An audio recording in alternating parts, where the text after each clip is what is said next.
ভোটের ময়দানে এবার রাঁধুনি রমাপ্রসাদ চাল ভেজে তাক লাগিয়ে দিলেন বিজেপি প্রার্থী।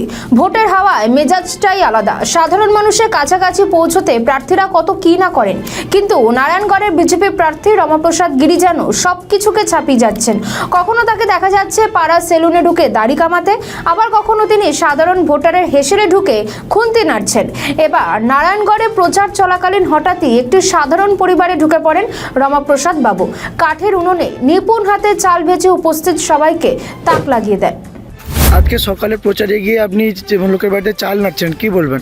দেখুন, ছোটোবেলায় আমরা গ্রামে আমাদের মা, ঠাকুমা, পিসি, জেঠিমারা সবাই কিন্তু চাল নেড়ে মুড়ি ভাজতেন।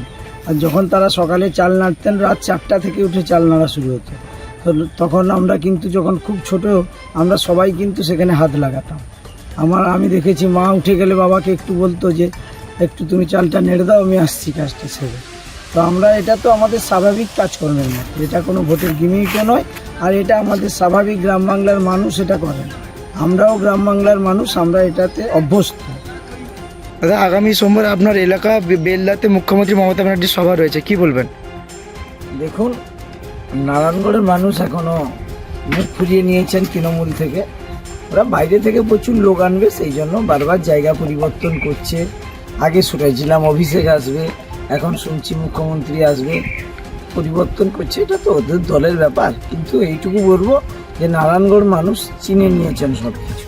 নারায়ণগড়ের মানুষ সিদ্ধান্ত নিচ্ছেন জিহাদিদের দ্বারা পরিচালিত কোনো লোককে তারা আর ভোট দেবেন না। জিহাদিদের বিরুদ্ধে নারায়ণগড়ের মানুষ বিদ্রোহ ঘোষণা করবেন, এটা নিশ্চিন্তে থাকুন। আমাদের ভিডিও ভালো লাগলে লাইক ও শেয়ার করুন। কমেন্ট সেকশনে আপনাদের মতামত জানান।